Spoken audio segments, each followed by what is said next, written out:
Hey everybody, it's Marissa here, and it is Thursday, so it's time for another one of our Thursday Thoughts. And I am really excited to be talking to you all about this topic today. I feel like it's just something so important. I've been wanting to get it out to the community, put it on the internet, and really start to educate people on this topic.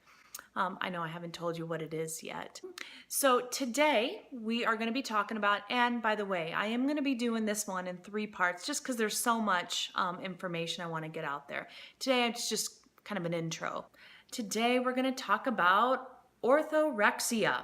So I know it sort of has a funny name, and if you're like me, it sounds sort of like a big scary dinosaur. Rawr. But my hope is that we can make this something that's not scary. So orthorexia is we put it into sort of an eating disorder category, or a disordered eating. I prefer to say disordered eating, as it describes more of like a behavior or a pattern, which I think a lot of us can relate to, versus just a diagnostic disorder.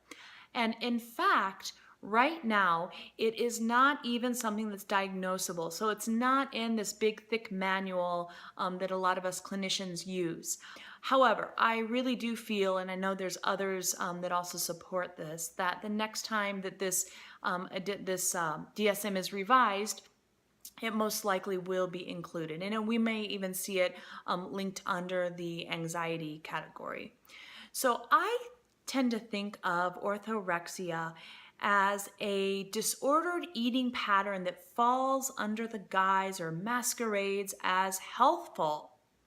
So I think that's why this thing is kind of tricky, at least to detect. I think it's very workable, but I think the detection is sort of where it's more difficult. So a slogan I like to use in my practice is it's unhealthfully healthy eating. It's when we sort of restrict our food, and maybe in a caloric deficit, but really more in a sort of categorical way. In the end, certain food groups start to become very fearful, or we get really rigid around the way we're eating. Now, there are some exceptions, like if you're under the care of a doctor, a direct medical doctor, and it's for a direct condition, this probably doesn't apply.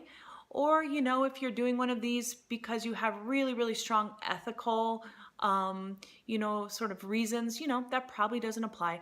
But both of those cases, I'd still encourage you to listen to this and maybe see if maybe parts of it resonate. I tend to think also of orthorexia as it's really on a spectrum. So one very far into the spectrum, it would probably even bleed into things like anorexia, or probably into something like an anxiety disorder, because we're so darn anxious about what we're eating. But, that probably isn't a lot of us. So we're on this sort of spectrum. And at the very, slight end, it may be just that we feel like we have to really be careful about what we eat. So I'm going to go ahead and name some of the popular ones. And I don't mean to offend. I'm just asking you to maybe open your mind a little bit and see if any of this fits. So things like, and I have personal history with this, so I get it. Paleo. Okay, so that's like what? No grains, no dairy, I forget what it all is. Vegan, you guys know what that one is. I think the latest craze is like this high-fat ketogenic. Okay, 1990s, we got low-fat, so you can see it swung right there. Even vegetarian could fall into it. Detoxes, cleanses, juice cleanses. What are some of the other ones I've seen? Whole30s, those are some of the name brand ones. So all of these sort of start to move us into that category of orthorexia. It doesn't mean that you have it. Please know that. Okay, and I'm not trying to poo-poo any of these plans, but all of these plans are based on restriction. They basically all sort of promise the same thing, don't they? That's the irony, is that they all promise that it's sort of the holy grail of health, that we're going to feel amazing. They promise things like lower inflammation rates, better sleep, and here's the kicker.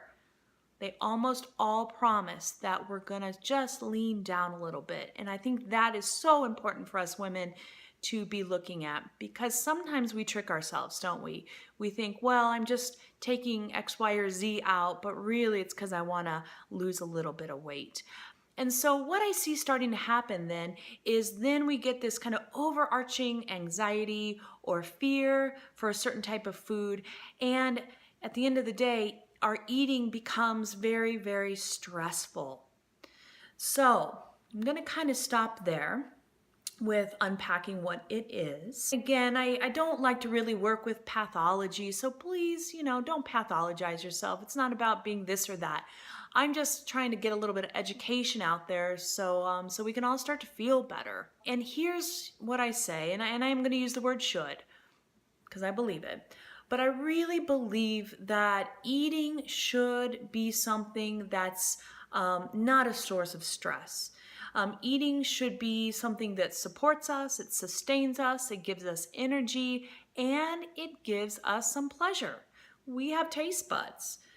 So, food and diets and eating really should not be a source of constriction. They should not make us feel like things are very complicated. So, next time on Thursday Thoughts, I'm going to dive even deeper into this topic, and I'm going to give a bunch of questions or sort of, things for you to start checking in the box to sort of do some self-assessment to see if maybe you have some of these tendencies, because then we can work with them.